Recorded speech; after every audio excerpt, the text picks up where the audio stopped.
수면의 종착역, 꿈의 신비. 꿈은 많이 꾼 편이 좋다. 5가지 역할을 위해도 수면을 말할 때 빼놓을 수 없는 것이 꿈이다. 꿈을 렘 수면을 때 꾼다고 하는 사람이 많을 것이다. 분명 우리는 렘 수면을 때 꿈을 꾼다 하지만 실험을 통해서 논렘 수면에도 제법 꿈을 꾼다는 사실을 발견했다. 1950년대 렘 수면을 발견한 후 이후에 렘 수면 중에서 꿈을 꾼다는 사실 밝혀졌다. 1957년 디메트 교수가 사람은 논렘 수면 중에도 꿈을 꾼다는 연구를 보고했고 그 후에 여러 연구자에 의해서 같은 주장이 검증되었다.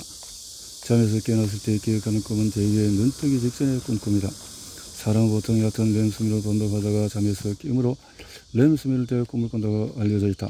그런데 깊은 논렘 수면에 빠진 사람을 깨워보니까 실제로는 논렘 수면 중에서도 꿈을 꾸었다. 렘 수면일 때는 줄거리가 있고 실제 경험에 가까운 꿈, 논렘 수면 때는 추상적이고 앞뒤가 맞지 않은 꿈이 많았다. 몸은 자고 뇌에 깨어있는 렘 수면 중에서 각성 상태일 때와 마찬가지로 대뇌의 피질이 활성화되고 대뇌의 운동 영역에서 선발에 해당하는 신경세포가 꿈에 반응한다. 뇌 안에서 몸을 써서 현실에 가까운 꿈의 세계를 체험하고 있으므로 내용이 구체적이고 합리적이다. 개나 고양이를 기른 사람이라면 동물도 꿈을 꾼다는 사실을 알 것이다. 예전에 수십일에 걸쳐서 수면 중에 개의 뇌파를 기록할 때 잠든 개가 신이 난 듯이 꼬리를 흔드는 일을 자주 목격했다. 이들 개는 한창 렘 수면 중이었다. 논렘 수면 중에도 뇌는 잠든 상태이므로 꿈을 꾸어도 대뇌의 운동 영역은 활성화되지 않는다. 깊은 수면 중에서 갑자기 깨우면 잠이 취해 한동안 정신이 멍하고 장소와 시간의 일관성이 사라질 때가 있는데 논렘 수면 중에도 꾸는 꿈도 바로 이런 상태에 가깝다.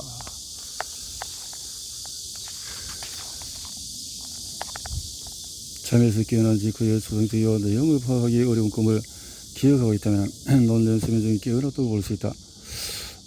이는 사람은 렘 수면일 때 저절로 눈이 떠진다는 틀에서 벗어나므로 수면 리듬에서 틀어졌을 가능성도 생각해 볼 수 있다. 그리고 렘 수면과 논렘 수면이 교대할 때마다 꿈의 양식이 바뀐다는 사실도 알았다. 이를 바탕으로 생각해 보면 꿈을 꾼 횟수가 많을수록 렘 수면과 논렘 수면의 수면 주기가 제대로 돌아간다는 말이 된다. 정상적인 리듬에 맞춰서 잠든다고 하면 사람은 매일 밤 7, 8회 정도 제각각 다른 꿈의 세계를 여행을 한다. 원하는 꿈을 꿀 수 있을까? 덧붙여서 왜 새벽에 꾼 꿈은 기억이 날까? 새벽에 꾸는 꿈 자체에 무언가 의미가 있을까? 아마도 각성 직전의 렘 수면 단계에 꾸는 꿈은 깨어날 준비라는 역할을 맡고 있는 듯하다. 이런 꿈을 꾸는 이유와도 관련이 있다. 잠이 취하지 않도록 정기적으로 렘 수면을 활성시켜 대뇌를 활성화하고 교감신경을 우위에 두어 잠에서 깨어나는 순간과 그 이후의 각성 활동을 준비하는 것이다. 이것으로 아침이 가까워질수록 합리적인 꿈을 꾸는 렘 수면이 길어지는 이유도 설명된다. 그렇다면 자신이 원하는 꿈은 꿀 수 있을까? 렘 수면 발견 이후의 10년 사이의 렘 수면 동안에 꿈을 꾼다는 사실을 비롯해서 렘 수면에 관한 중요한 사실을 대부분 밝혀냈다. 렘 수면에 관여하는 신경이 어디에 있으며 신경의 작용 모델은 무엇인지에 관해서 내용이 이에 해당한다. 하지만 여전히 밝혀내지 못하는 일도 많다. 원하는 꿈을 꿀 수 있을까라는 의문도 렘 수면 발견 직후부터 다양한 방법으로 검증이 되었다. 꾸고 싶다고 생각하는 꿈을 미리 밝히고 실제로 그 꿈을 꿀 확률을 구한다. 자는 사람의 귀에 숨을 불어넣거나 차가운 물을 얼굴에 뿌리는 등 소리, 열, 접촉 감각에서 꿈 내용이 변하는지 혹은 자극의 꿈 내용이 섞이는지 알아본다. 결론을 말하자면 원하는 꿈을 꾸는 것은 불가능하다. 희망사항과 꿈 내용이 일치하거나 자극을 받아서 꿈이 변한 일은 우연히 일어날 확률도 넘어설 빈도만큼 발생하지 않았다. 한 번은 대학 강의실이나 100명이나 되는 학생이 조금 떨어진 장소에서 자는 특정 학생 한 명에게 꿈꾸었으면 하는 내용을 일제히 말했을 때 그 내용대로 꿈꾸는 것이 가능한지 지금은 웃어넘길지 모르지만 당시에는 학생들도 교수들도 심각하게 실험에 참석했다. 꿈을 꾸는 수면을 발견한 그만큼 충격적인 사건이었다.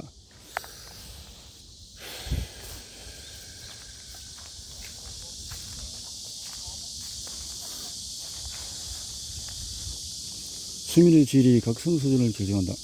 수면이 부족하면 그만큼 소멸이다. 꿈에서 깨어났을 때 여러분 수면의 질에서 얼마나 만족하는가?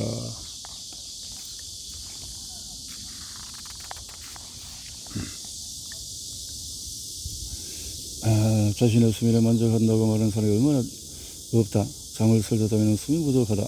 잠을 잤는데 피곤하다고 말하는 사람은 어린 자부 전체의 70% 이상이다. 반대로 만족한다고 말하는 사람은 30%에 미치지 못한다. 그런데도 수면에 대해서는 불만족한 상태를 당연하게 받아들인다. 그다지 불행한 일로 여기지도 않는다. 수면 불만족을 해소하면 뇌와 몸의 기력이 되살아나서 집중력 저하나 컨디션 불량 같은 부정적인 문제가 한없이 제로에 가까워질 텐데 말이다. 수면의 질을 어떻게 알 수 있을까? 그럼 어떻게 해야 만족할 만한 수면을 정확히 알 수 있을까? 수면의 질을 과학적으로 측정하기 위해 전문가는 수면 다운 기록 장치를 이용해서 뇌파, 근전도, 안구, 또 심전도 등을 기록한다. 렘 수면 동안에는 근육에 힘이 빠짐으로 근전도를 재는다. 급속 안구 운동이 나타나므로 안구도 측정한다. 수면 후 호흡 증후군 발생 빈도가 높고 위중한 수면 장애이므로 호흡과 동맥, 혈, 산소 포화도도 동시에 재는다. 건강한 사람 수면 패턴 어느 정도 정해져 있으므로 수면 깊이와 이행 패턴이 평소와 같다면 양질의 수면을 봐도 좋다. 하지만 수면의 양과 질을 정확하게 측정해주는 시설은 한정되어 있고 까다로움의 시간도 오래 걸린다. 환자가 검사실에 누워 있어야 할 시간도 길고 의료 관계자 역시 수고스럽다. 당연히 검사 비용도 비싸다. 무엇보다 검사실의 수면 환경이 가장 심각하다.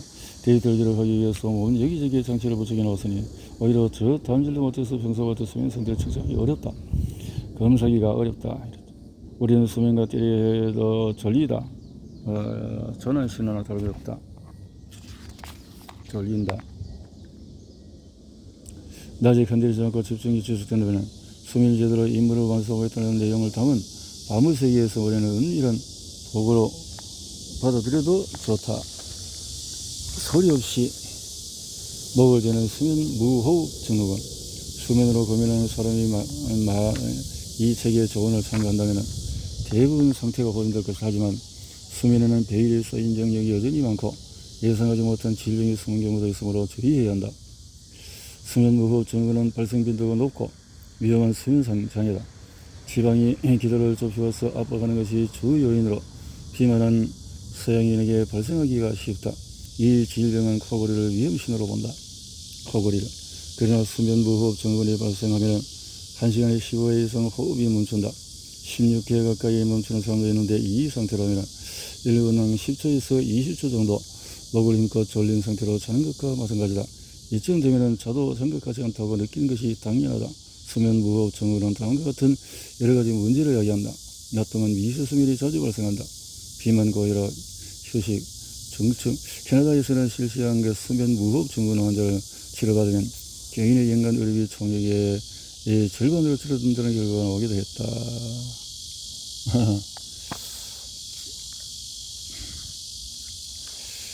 수면 무호흡 증후군은 마우스피스로 기도를 하시거나 지속적인 양압술에서 이런 양압기를 장착해서 호흡 정지를 막는 치료를 받으면 비교적 간단하게 호전이 된다. 그런 방법이 있네. 코를 골면은 치아는 비명을 지른다. 이처럼 코골이는 수면장애의 신호로 볼 수 있다. 엄밀히 말하면 코골이는 입 속에서 이 역시 수면의 질을 떨어뜨린다. 코골이. 잠을 자도 졸음이 가시지 않는 사람은 깨어있을 때 코로 들이쉬고 내쉬는 호흡이 자각이 편이 좋다. 자각을 해야 된다. 구체적으로 낮에 의식해서 코로 들이쉬고 코로 내쉬는 복식 호흡을 하도록 하자. 매일 자기 전에 심호흡을 해서 교감신경을 진정시켜 부교감신경을 우위에 두자. 저명한 연구의 삶을 바꾼 수면의 힘. 이처럼 수면의 질이 나쁘면 건강도 눈에 띄게 악화가 된다. 회사에서 리더이거나 중요 직책을 맡은 사람이면 의무적으로 수면의 질을 높여야 한다. 수면 무호흡 증후군은 무시무시한 질병이지만 대증요법 위는 해도 마우스피스나 양압기를 사용하는 등 효과가 좋은 치료법이 개발되어 있다. 숙면을 결정짓는 황금시간 90분의 법칙은 8시간 자고도 졸린 사람과 6시간 자고도 개운한 사람 차이는 뭘까? 왜 보드카를 마신 오페라 가수는 노래를 잘 부를까? 어젯밤 잘 잤나요? 오페라 가수인 시무자키 교코 씨는 동료들이 서로 이렇게 인사한다고 가르쳐줬다. 오페라 가수는 몸 컨디션이 일에 직접 영향을 미친다. 배우, 음악가 모두 그렇지만 가수는 특히 몸이 악기다. 그녀의 예를 들어서 더 흥미로웠던 이야기는 잠자리에 들기 전에 보드카를 마시고 자는 가수가 많다는 사실이었다. 오페라는 상영 시간이 길다. 휴식 시간도 깨어있으니 긴 작품이라면 5시간 걸린다. 막을 내리는 시간이 밤 10시나 11시인 것도 당연하다. 오페라 깊은 잠에서 이렇게 리듬을 타면 좋은데요. 포인트, 수면 시작 90분 만에 내 몸의 컨디션이 결정이 된다. 90분에 깨어있는 시간이 길수록 자고 싶은 욕구인 수면 압력이 쌓이다가 잠들면 방출되는데 실험으로 수면 압력도 일조기에 가장 많이 방출된다는 사실을 확인했다. 특히 우울증을 앓는 사람에게는 이러한 증상이 두드러진다. 예전부터 우울증 환자에게는 90분이 지나기도 전에 첫 번째 렘 수면이 찾아온다고 알려져 있는데 나는 오히려 우울증일 때의 첫 번째 논렘 수면의 질이 나쁘다고 생각한다. 즉 우울 증상은 맨 처음 90분 동안의 수면의 질이 나쁘기 때문에 기본 컨디션 자율신경 기능에 문제가 생겨서 나타나는 전형적인 사례라고 할 수가 있다. 렘 수면과 논렘 수면 주기는 90분이 아니다. 흔히 들어왔던 잠은 90분 단위로 자면 좋다는 말은 수면 주기를 근거로 한다. 수면을 일주기, 논렘, 렘 수면, 이주기, 렘 수면, 논렘 수면, 렘 수면의 과정을 반복하는데 이때 일주기는 90분으로 알려져 있다. 보통 한 주기를 4에서 5회 반복하며 잠이 얕아지면서 렘 수면이 나타나는 시점에 깨어나면 좋다고 한다. 그러나 수면 주기는 사람마다 달라서 실제로 일주기는 약 90에서 120분 사이로 차이가 있다. 그래서 잠은 120분 단위로 자면 좋다고 말하는 연구자도 있다.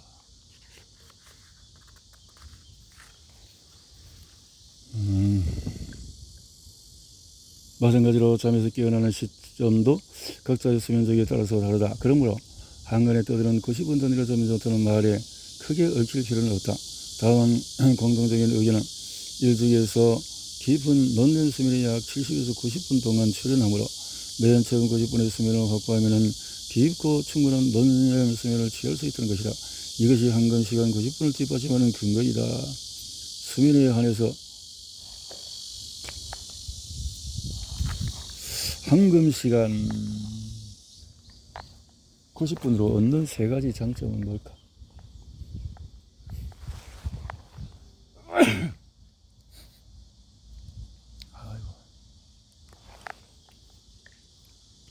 자율신경이 정돈된다. 깊이 잠들면 교감신경 활동이 약해지고 부교감신경이 우위를 차지한다. 렘 수면에 들어서면 뇌파는 깨어있을 때와 비슷한 파형을 보이고 교감신경이 활발하게 활동해서 호흡과 심장 활동이 불규칙하게 변한다. 렘 수면은 교감신경이 활동할 때니까요.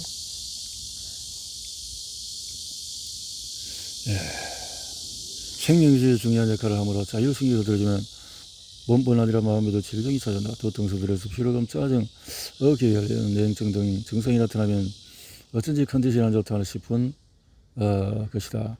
자율신경의 중요성은 이미 많은 사람이 알고 있다. 자율신경을 정돈하는 가장 좋은 방법은 황금시간 90분 동안의 숙면을 취하는 것이다. 성장 호르몬이 분비된다. 모든 생물의 몸은 24시간 전으로 한 바퀴를 도는 고유한 생체 시기를 가지고 있다. 생체 시기가 돌아가는 리듬을 스케디안 리듬이라고. 성장 호르몬은 하루 주기 리듬보다도 압도적인 논렘 수면의 질에 영향을 받는다. 성장 호르몬은 일주기의 논렘 수면이 나타날 때 두드러지게 많이 분비되는 특수한 호르몬으로 평소라면 자고 있을 시간에 깨어있으면 전혀 분비되지 않는다. 잠드는 시간을 새벽이나 낮으로 미루면 수면 초기에는 분비를 관찰할 수 있지만 밤에 잠들 때 시작되는 일주기만큼 많이 분비되지 않는다. 성장 호르몬은 아이의 성장에 관여하지만 그렇다고 해서 유년기나 청소년기의 전형으로는 아니다. 양은 줄어들지만 노년기에도 분비된다. 성인의 성장 호르몬은 성장 또 신진대사, 피부 유연성 증가, 노화 방지를 돕는 역할을 한다. 매년 1990분 동안 가장 깊은 논렘 수면이 나타나지 않으면 성장 호르몬의 분비는 줄어든다. 남은 수면 시간에는 수면의 깊이도 변화하고 뇌와 몸에 또 깨어날 준비를 시작하므로 하룻밤 사이에 분비량이 극도로 감소한다. 반대로 생각하면 맨 처음 90분 동안 깊게 자면 성장 호르몬을 80% 가까이 확보할 수 있다는 말이 된다. 잠을 짧게 자도 90분에 깊은 잠을 자면 뇌의 컨디션이 되살아난다. 양질의 수면에는 논렘 수면이 변하자 렘 수면도 중요한 요소다. 우울증 환자는 맨 처음 나타나는 논렘 수면의 깊이가 얕고 렘 수면도 매우 빨리 출현한다. 우울증을 치료하기 위해서 낮에 몇 번이고 갑자기 잠들어 버리는 기면증 환자는 잠이 들면 갑자기 렘 수면이 나타나는데 그 때문에 가위 눌림이나 탄력 발작과 같은 증상이 나타난다. 인과관계는 아직 명확하게 밝혀지지 않았으나 항우울제의 대부분은 렘 수면 억제 작용을 하며 기면증 환자의 탄력 발작 예방에도 쓰인다. 내의 수면 관계는 여전히 수수께끼가 가득하다. 하지만 우울증이나 조현병을 앓는 환자의 맨 처음 고집분이 불안정하다는 사실로 미뤄보면 황금시간 고집분은 뇌의 컨디션을 조절하는 작용을 한다. 라는 것을 알 수가 있다. 소수 정예의 수면 모델을 악원으로 만들자. 밤늦게까지 일할 때 도움이 되는 밤 계획과 어떻게 하면 황금시간 고집분을 손에 넣을 수 있을까? 라고 묻는다면 매우 간단하다. 매일 같은 시간에 자고 같은 시간에 일어나고 또 잠자리에 눕는 시간이 자정이 지나기 전에 가능하면 밤 11시 정도가 좋다. 인간도 하루 종일이도 뭐 집에를 어둠으로 밤에 자고 아침에 일어나는 생활이 생물로서의 자연스러운 일이다. 그러나 이렇게 생활하는 저는 대부분의 직장인에게 무리한 요구다. 늦은 밤 벌써 12시네. 하지만 무슨 일 있어도 자료를 완성해야 해. 이렇게 하면 피곤해진다라는 거죠. 가장 추천하는 방법은 졸리면 일단 자고 황금시간 90분을 마친 뒤에 찾아오는 첫 번째 렘 수면 시점에서 일어나서 자료를 작성하는 것이다. 첫 번째 렘 수면을 포함해서 고작 100분 정도밖에 못 잔다고 해도 깊이 잔다면 수면의 질은 확보할 수 있다. 첫 번째 렘 수면에 찾아오는 시점은 사람마다 조금씩 다르므로 알람을 맞춘다면 90분 뒤와 100분 뒤에 두 개를 맞추는 편이 좋다. 이렇게 자더라도 수면의 양은 당연히 불충분하다. 이렇게 하루 일기 결국 새벽에까지 일하고 누워도 이불 속에서 잠깐 졸았지만 잔 것 같지 않다는 느낌만 들고 이렇게 새벽에 자면은 황금시간 90분의 법칙을 하면 다음날 업무 성과에 미칠 악영향을 최선으로 줄일 수 있지만 그렇지 않은 최악의 결과를 맞이할 수가 있다. 왜 나이가 들수록 잠들지 못할까? 기면증 환자는 밤에도 황금시간 90분에 찾아온고 급히 자면은 잠에서 깬다. 원인인지 결과인지는 알 수가 없지만 우울증이나 조현병을 앓는 환자도 수면 중에 황금시간 90분이 찾아오지 않고 낮에 졸려하는 경우가 많다. 수면 무호흡 증후군 환자를 잠들자마자 1시간에 15회 이상 보이지 않는 선의 목이 졸림으로 수면 주기 안에 당연히 황금시간 90분이 존재하지 않는다. 일본에서도 근질근질 다리 증후군이라는 불리는 하지 불안 증후군은 자는 동안에 다리가 제멋대로 움직이는 증상이 나타나는 질병이다. 가령을 동반하기도 해서 마찬가지로 황금시간 90분은 찾아오지 않고 다음날 일의 능률도 떨어진다. 아픈 것이 없어도 맨 처음 90분이 흐트러지면 밤의 세계가 끝나는 순간에 괴로운 현실 세계의 막이 오른다. 그러나 안타깝게도 나이가 들수록 황금시간 90분은 잘 나타나지 않는다.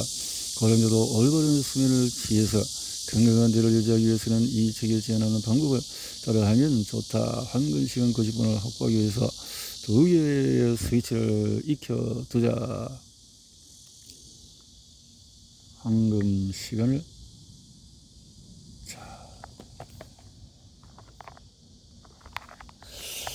수면 스위치는 체온과 뇌에 있다. 이렇게 하면 늦자마자 깊이 잠들 수 있다. 이처럼 수면은 시작이 중요하지만 실제로는 많은 사람이 쉽게 잠들지 못해서 괴로워한다. 매일 같은 시간에 잠자게 되면 하루 두 일이든가 조화를 이루어서 쉽게 잠들 수 있으므로 숙면을 취하는 데 효과적이다. 규칙적인 생활이 가능한 사람이라면 취침 시간과 기상 시간을 고정하자. 특히 취침 시간을 고정해야 한다. 이런 탁월한 인지행동치료법 중에 하나다. 하지만 규칙적인 생활이 불가능한 사람도 있고 평소에는 규칙적으로 살지만 내일은 출장 때문에 4시 일어나야 하니 바로 자고 싶다라는 날도 있게 마련이다. 90분만 자고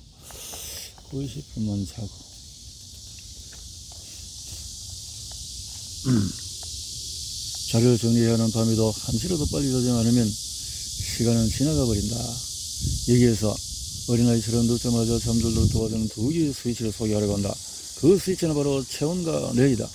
체온과 뇌라는 스위치를 누르면 우리 몸과 머리는 수면 모드로 전환되어서 수면의 질이 놀라울 정도로 달라진다. 순조롭게 잠의 세계로 들어가는 문에 도달해서도 깊이 잠든다. 조금밖에 못 자도 수면의 질을 제대로 끌어올릴 수 있다.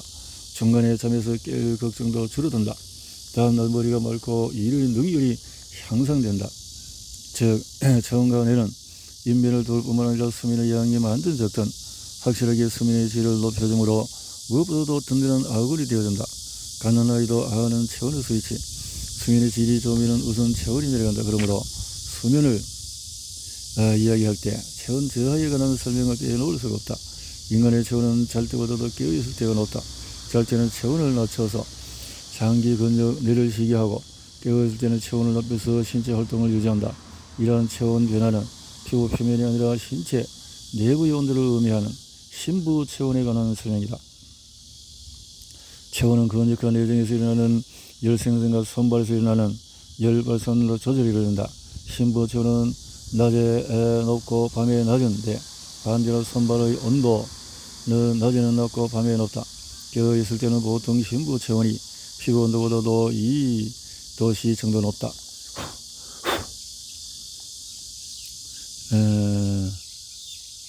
체온은 36점. 건강한 사람은 잠들기 전에 손발이 따뜻해진다. 피부 온도가 오르면 열을 발산해서 심부 체온을 떨어뜨린다. 이때 피부 온도와 심부 체온의 차이는 2도 이하로 줄어든다. 순조롭게 잠이 빠져들 때 심부 체온과 피부 온도의 차이는 줄어든다는 사실을 기억하자. 피부 온도가 34.5도인 사람이라면 잠잘 때 심부 체온이 36에서 36.2 정도로 떨어질 것이다. 갓난아이가 졸려서 칭얼거리고 보면 뺨이 붉고 손발이 열이 오른다. 잠들 때는 먼저 손발에서 열 발산이 일어나고 이어서 심부 체온이 변화한다. 체온이 순조롭게 변하도록 도우면 쉽게 잠들 수 있다. 아는 사람은 이건 입증된 것이다.